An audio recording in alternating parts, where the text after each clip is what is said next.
The internet can be a very strange place. While it seemingly is an endless source of information on just about any subject someone could think of, it also has a darker side where people can often be rather nasty to each other. Luckily, some internet users do their best to help others, a good example of this being the internet sleuths who attempt to solve cold missing person cases, or crimes where the culprit managed to get away before being identified. Number 10. The case of the disappearance of a 63-year-old woman called Susan Rainwater, who hailed from the Eatonville area in Washington, has been solved thanks to internet sleuths. Susan's husband of 30 years later told a media outlet that she would wake him up with a kiss and a cup of coffee every morning, and her daughter stated that Susan told her that she loved her every day. On the 9th of August 2018, Susan woke her husband up as normal and told him that she was going out for a ride on her bike and that she would be back in about half an hour. But soon he started to worry when she didn't come home as planned, and he got in his car to go look for her. His worst fears were realized when he noticed something by the side of the road, and when he approached, he realized it was Susan's bike. He got out and searched the area and found her lying some distance away, and to his shock, she was deceased. The Washington State Patrol responded to the scene and quickly determined that she'd been struck by a car, but the driver had fled, and the only piece of information they had was a black piece of plastic that had broken off the car when the collision occurred. One of the responding troopers uploaded a photo of the item to Twitter, asking members of the public if they could identify what type of vehicle it belonged to. Investigators didn't hold out much hope that anyone would recognize it, but felt that it was worth a try. The following day, a Reddit user reposted the photo to the What Is This Thing subreddit, and surprisingly they got a response from someone who thought that they recognized it. A user called Jeff's Nuts, who was a vehicle inspector, replied that the piece of plastic belonged to a late 80s Chevrolet CK pickup truck, and as proof, he provided a photo of his own. The trooper who uploaded the photo contacted investigators in Susan's case and relayed the information she had gathered. They then looked at surveillance footage of the area and identified a man named Jeremy Simon as the owner of an identical truck. When his truck was checked, it was found to be missing the exact piece that was found at the scene of the accident, and he was taken into custody. He was charged with vehicular manslaughter, leaving the scene of a fatal accident, and possession of a controlled substance. He explained that he was a carpenter and at the time was working long hours. On that morning, he was heading home when he fell asleep at the wheel and struck something. At first, he thought he'd hit a mailbox, but when he looked in his rearview mirror, he saw a bicycle lying in the road. He immediately panicked and decided to flee. At his trial, he stated that he didn't mean to hurt anyone and that he'd been seeking help for his substance abuse problem. Simon was sentenced to 53.5 months behind bars, but since he would be part of a drug offender sentencing alternative, he would only serve half that. Susan's family wasn't happy about this outcome, but was satisfied that the culprit had been caught and could now receive the help he needed. Her daughter was heard telling Simon at his trial to do better and to live a better life. Number 9. Gang violence has claimed thousands of lives over the decades, many of which were innocent bystanders who simply got caught in the crossfire. The case involving 24-year-old Crystal Theobald is one of these tragic incidents that could have been prevented since her life was ended as a result of mistaken identity. Crystal and her family lived in Arlanza, California, and in February of 2006, her brother Robert drove away from the family's home in his light-colored SUV. He then noticed a white Ford Expedition driving around the neighborhood, and as soon as its driver spotted Robert, they started following him. He decided to try and get away, but as he sped up, the Expedition followed suit. A chase ensued, but after a few minutes of trying to get away, he finally lost the SUV. Robert didn't know who the people in the other car were, and for his own safety, he wasn't planning on finding out. He made it to his daughter's mother's house and was thankful to be safe. But unbeknownst to Robert, the white Explorer was still driving around the area when Crystal arrived at an intersection with her boyfriend and other brother, Justin, in the car with her. Her mother, Belinda, was following in her own car and stopped at the same intersection when a man got out of a white Expedition, walked up to Crystal's car, produced a firearm, and started firing at her SUV, which was similar in color to Robert's. Crystal lost her life in the incident, and her boyfriend was wounded. Belinda noticed the entire incident but was powerless to do anything. The man then got back in his vehicle and fled the scene. During the investigation, it came to light that members of a gang called 5150 had been cruising around the area looking for someone in a similar vehicle who performed a hit on the gang earlier that day. They mistook Robert's and Crystal's cars for the vehicle in question, and without making sure of who was in the car, decided to open fire. Belinda was determined to find the gangsters responsible for ending her daughter's life, and together with Crystal's cousin Jamie, she set up 2 fake MySpace accounts, one of which had a photo of Crystal but not her name. Before long, she started speaking to William Jokes Sotelo, a member of the 5150s, and she managed to get him to admit that he was the driver and the owner of the expedition. She then forwarded this information to investigators, and Sotelo was brought in to be questioned. Sotelo revealed that a man named Julio Heredia was the one who had fired at Crystal's car. After Sotelo was released, he fled to Mexico and wasn't seen again for about 10 years. 2 brothers, William and Manuel Lemos, were later identified as also being in the car during the crime, and they later testified against Heredia. He was eventually sentenced to life in prison without the possibility of parole, with an added 95 years to life and 43 years tacked on. Sotelo was later apprehended after Belinda received an anonymous tip on his whereabouts, and he was sentenced to 22 years behind bars. The Lemos brothers avoided prosecution since they decided to testify against their fellow gang members. Number 8. On the 29th of October 2006, 2 men were target shooting in the woods of Kilgore, Texas, when they noticed a fire deeper into the woods. They decided to investigate but could never have prepared themselves for what they found when they reached the fire. The fire had been started intentionally, since wood had been piled up and set alight using gasoline, which was evident from the gas can lid that was lying nearby. But inside the fire, they spotted a body and immediately notified the authorities. It was obvious to investigators that someone was trying to dispose of evidence after ending the woman's life, but they had no idea who she was. It was determined that she was likely in her early 20s, and when items of clothing that were found at the scene were searched, they found about $40 in one of her jean pockets.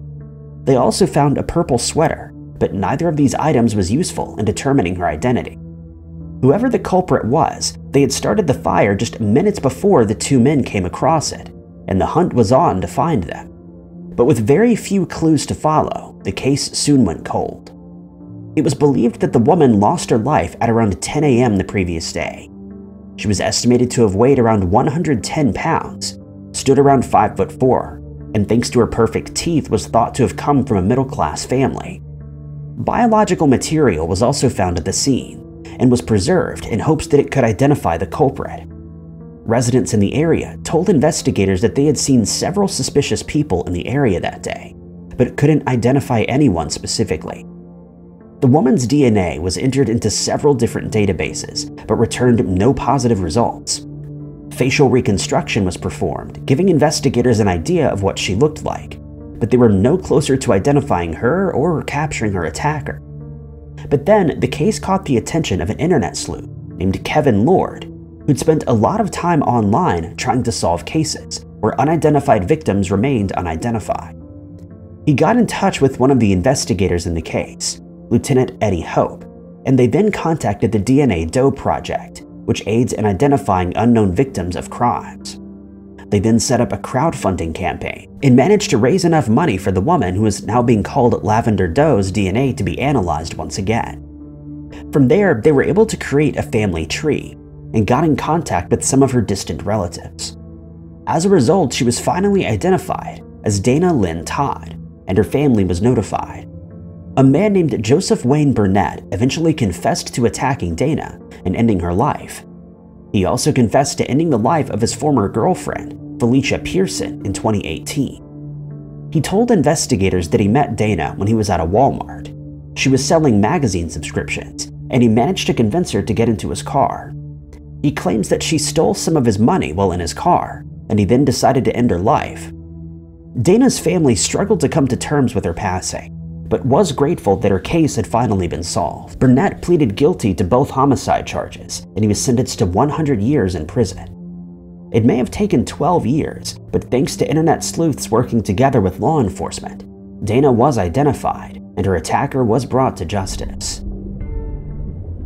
Number 7. The disappearance of Linda Pagano, who hailed from Akron, Ohio, is one that has baffled her family and investigators since 1974. But thanks to a keen internet sleuth, investigators were finally able to make some headway. The case started on the 1st of September of that year, when Linda attended a concert, but when she got home later than she was supposed to, it caused some friction in the family's home on Carnegie Avenue. She and her stepfather got into a heated argument that resulted in him telling her to leave the house, which she then did while still angry. It was a decision that he would come to regret, as Linda never returned home and her fate remained unknown. During the investigation, her stepfather told investigators that she left the house on foot, but that he didn't know where she planned to go. Her brother Michael immediately had a bad feeling about her disappearance. He and other members of their family suspected that her life may have been ended and that her stepfather may have been responsible, but no evidence to support this theory was ever found. The resulting searches turned up no further clues, and no one came forward to report that they'd seen her after she walked away from the house. The case went cold, and Linda's mother passed away without ever finding out what happened to her. Her stepfather passed away in 1990, and Michael was certain that he would pass away one day without his sister being found, but thankfully he was wrong. More than 40 years after she went missing, the case would see new life when a Reddit user with the username CallMeIce took an interest in the case. She learned that on the 5th of February 1975, 5 months after Linda disappeared, 3 boys were walking along the Rocky River in Strongsville when they came across skeletal remains, and they immediately contacted the police. The scene was thoroughly searched, but no evidence was found to identify the deceased person. When an autopsy was performed, it was determined that the remains belonged to a woman in her late teens or early 20s, and that her life had been ended with a firearm. The case now became a homicide investigation, but there were no leads to follow. Years went by, and eventually decades passed without any new developments. No one claimed the remains, which were then buried in Highland Hills, and the deceased woman was given the moniker Strongsville Jane Doe. It seemed that the case would never be solved, but that was when the internet stepped in. CallMeIce was browsing through old cemetery records when she stumbled across the details of Strongsville Jane Doe's burial. She then found the autopsy report and a photo of the remains, which was then used to create a facial reconstruction. The Doe's details were then added to the NamUs database, and she forwarded the details to the Cuyahoga County Medical Examiner's office. In 2016, the Akron Police Department believed they'd found a match, after they noticed some similarities between the Strongsville Jane Doe and Linda's case. The remains were exhumed and sent for DNA testing. The results showed that they belonged to Linda, and against all odds, she'd finally been found. Michael was overwhelmed by the news and had a chance to meet CallMeIce, who turned out to be a woman named Christina Skates, and he was able to convey his gratitude that she had taken an interest in his sister's case. Number 6. It isn't only members of the public who use the internet and social media to raise awareness, and hopefully solve cases that have left investigators stumped. One case involving 24-year-old Mike Pintel from Liberty Village in Toronto, Canada, was solved thanks to a detective who decided to reach out to the public via Twitter, now known as X. On New Year's Day of 2012, Mike was leaving the Liberty Grand Banquet Hall at Exhibition Place after celebrating the arrival of the new year. But he somehow got separated from his group of friends and they were unable to find him. Later that morning, at around 3 a.m., someone stumbled across Mike near Liberty Street and realized that he'd been injured. The police were called, and it was determined that Mike had been attacked with a sharpened blade. He was rushed to the hospital but sadly passed away soon after. The case had now turned from an assault investigation into a homicide case, and the police started hunting for clues. Footage from the night in question showed a man who they considered to be a person of interest, and images were released to the public along with an appeal for anyone who recognized him to come forward. They described the man as Caucasian, in his mid-20s, standing between 5'6" and 5'7" inches tall, with short hair and a slim build. But no one came forward, and the investigation ground to a halt until Detective Staff Sergeant Tam Bowie decided to approach it from a different angle. He and his wife had been listening to a podcast called Serial, which discusses unsolved cold cases. He usually found these cases to be complicated and sometimes boring, but noted that the podcast summed all the details up nicely, which seemed to grab their audience's attention. He decided to use social media in the same way and started uploading information and photos from Mike's case to Twitter. First was a photo of a woman who was seen with a person of interest. A week later, he added more photos, this time of items found at the scene, including a hair extension that had biological material on it, a pair of black high-heeled shoes, and a bunch of keys attached to a keychain of the Moroccan flag. He uploaded more information every Saturday, and before long, social media users were hooked by the mystery. Tips and inquiries started flooding in, and eventually investigators got a break in the case, though they didn't disclose which of the tweets had resulted in the needed information. They discovered that the man they were looking for was 30-year-old Sean Poirier, who was then taken into custody. Poirier stated that he acted in self-defense during a street fight that had broken out between him and Mike, and he pleaded not guilty to a charge of second-degree murder. He says that he and the woman in the photos, his girlfriend Sasha Harton, had been bar hopping, and when he stopped to relieve himself on a street corner, they were confronted by Mike, who Poirier claimed started screaming at them. He added that after Mike threw him to the ground, he grabbed his blade from Harton's purse and used it to fight back, resulting in Mike's injuries. Mike then simply turned and walked away from the fight. When asked why he didn't report the incident, Poirier stated that he had a criminal record and was worried that the man may have succumbed to his injuries. The trial resulted in a mistrial, and when a new trial was scheduled, Poirier was given a lesser charge of manslaughter, to which he pleaded guilty. He was found guilty and sentenced to 4 years, 4 months, and 10 days in jail. But since he'd already spent time in prison awaiting his trial, he only had 1 day left to serve. Number 5. When a loved one passes away, those who mourn them often find solace in the possessions that they left behind, as it serves as a reminder of who they were and what they meant to those around them. This could take the form of jewelry, a vehicle they used to drive, or letters that they wrote to loved ones.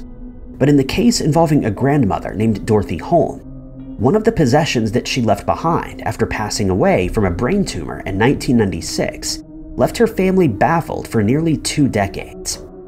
In the weeks leading up to her passing, the tumor had rendered Dorothy unable to speak, and instead she'd used index cards to write her thoughts down and to communicate with her family who was caring for her. After her passing, her children found these cards and discovered that one stood out among the rest.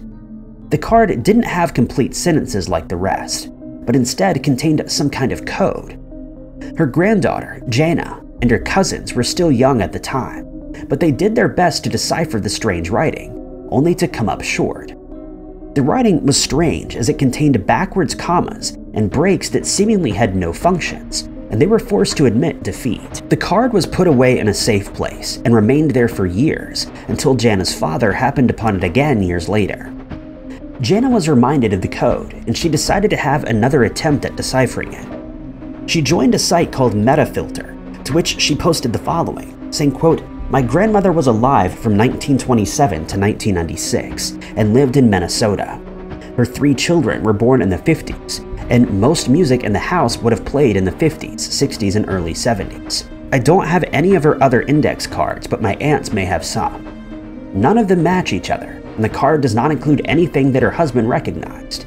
There are no family member initials, etc. The letters Z, X, and Q never appear. Y only appears in the last line." Jana was of the opinion that Dorothy had written the letters down so that she could remember the lyrics to her favorite songs, but she was unable to match them to any songs that she knew her grandmother listened to regularly. As soon as the image was uploaded to the site, users, known as Nephites, took an interest, and the race was on to see who could crack the code first. The mystery of the strange writing had bothered the family for 18 years, but it took internet users just 13 minutes to arrive at the correct answer. One user mentioned the first few letters on the card, which were OFWAIHHBTN, and asked whether Dorothy was a religious woman. Jana replied that she was, and that's when the mystery was finally solved. The users revealed that the letters were the first line in the Lord's Prayer, reading, quote, "Our Father who art in heaven, hallowed be thy name," The mystery was then finally solved, and Jana was delighted to learn that Dorothy used the cards as a type of cheat sheet to remember the Lord's Prayer up until her final days. Number 4. WebSleuths.com is a well-known site on which members of the community try to solve missing person cases and other crimes that have gone unsolved, some for decades, and they've seen a lot of success over the years. They were responsible for solving the mystery of a missing woman named Tammy Joe Alexander. Tammy grew up living with her mother and stepfather, but eventually left to live with her grandmother after her mother became addicted to medication that had been prescribed to her, causing her to have violent outbursts.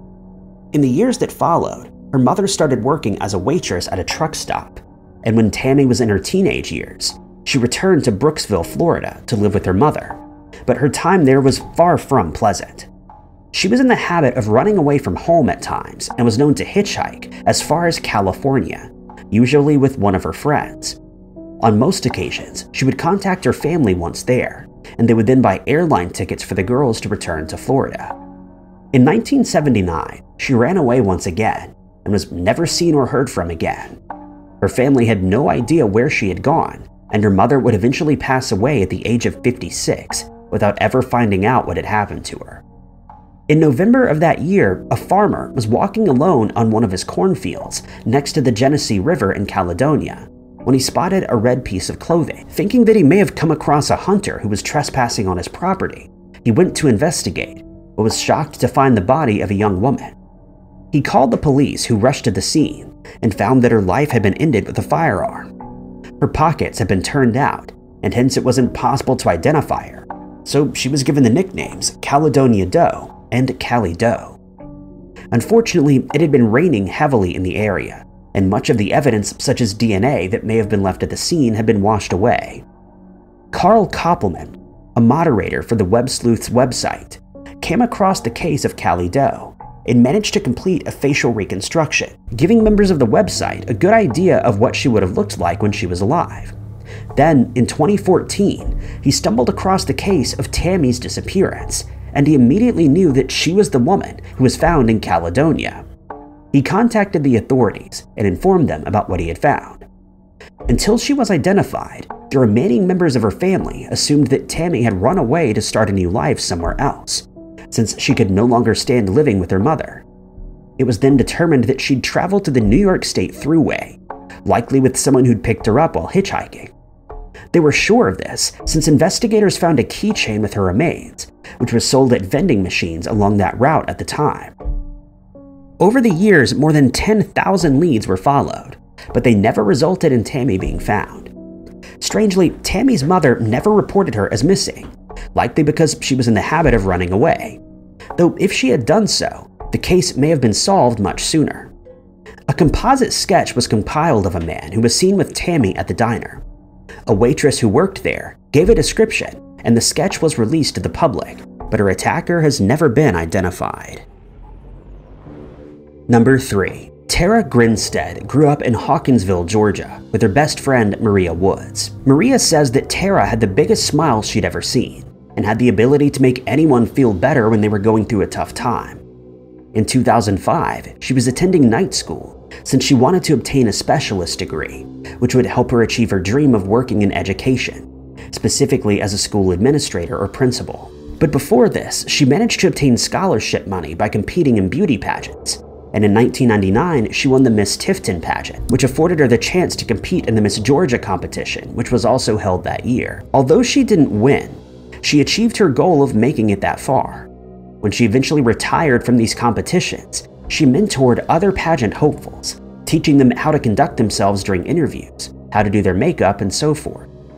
She was in a relationship with an Army Ranger called Marcus Harper for 6 years, but since he spent a lot of time out of the country, they eventually split up, and the breakup left her distraught. By this time, she was 30 years old and had started working as a history teacher at Irwin County High School, and was the coach of the school's cheerleading squad. Her life was following the path that she had intended it to, but in October of 2005, everything changed. On Monday, the 24th of October of that year, she failed to show up for her classes, something that was very out of character. The school contacted her friends and a neighbor, but no one had seen her and the police were called. They traveled to Tara's house and managed to make their way inside. There was no sign of her, but they found that her bed hadn't been made and that her bedside lamp had somehow been smashed. The surrounding area was searched, and in the house's front yard, they found a single latex glove. While investigators initially believed that she'd left the area of her own free will, the discovery of the glove suggested that something more sinister had taken place. DNA found on the glove was sent to be analyzed, and when the results came back, they showed that Tara's DNA was present, along with that of an unknown man. The man's DNA didn't match anyone in the database, and with no further leads, the case went cold. It caught the attention of Payne Lindsay, the host of the Up and Vanished podcast, which has a following of millions of people. He often spoke about Tara's case, raising awareness about all the facts and clues that were found. His vested interest in the case drew the attention of Maurice Godwin, a private investigator who'd been working on the case for over a decade at the request of Tara's family. He contacted Payne, and together they started looking at the case again, starting from the very beginning. They looked at new leads that had come in thanks to the podcast. While all of the details had not been released, Georgia police were able to identify a suspect in the case and announced that a man named Ryan Duke had been taken into custody. It was discovered that he was one of Tara's former students, and a week later, a friend of his, Bo Dukes, was also arrested. It was then revealed that Ryan Dukes had broken into Tara's home, and when he was discovered, he ended her life. He then confessed to Duke, who has no relation to him, and together they disposed of her body on a nearby farm. The attention garnered by the podcast had prompted Brooke Sheridan, Duke's girlfriend, to contact the police, and she revealed that he'd confessed to her that he was the culprit. Agent J.T. Ricketson from the Georgia Bureau of Investigation stated that the media and the podcast were instrumental in bringing the two men to justice. Duke was acquitted of ending Tara's life, but was ordered to spend 10 years in prison for hiding her body. Number 2. It must be a harrowing experience for the families of a missing person to wonder for years on end what happened to them, and in some cases they never receive the answers that they're so desperately looking for. One such case started on the 29th of December, 2013, when 59-year-old Navy veteran Donnie Irwin woke his wife up at around 6 a.m. and asked her for a gift card that they had received. He told her that he wanted to use it to buy cigarettes from a gas station about 5 miles from their house in Camdenton, Missouri. She got up, gave him the card, and since it was early, went back to sleep. When she woke up later, she was surprised to find that Donnie wasn't home, which she found strange since the gas station was close to the house. She contacted the police and one of her friends, Mindy Sales, and Donnie was reported as missing. Investigators scoured through CCTV footage of the area, but he was never seen on the route to the gas station, and it was believed he never made it that far. No further clues were found, and it was suggested that he may have ended up in one of the Ozarks lakes.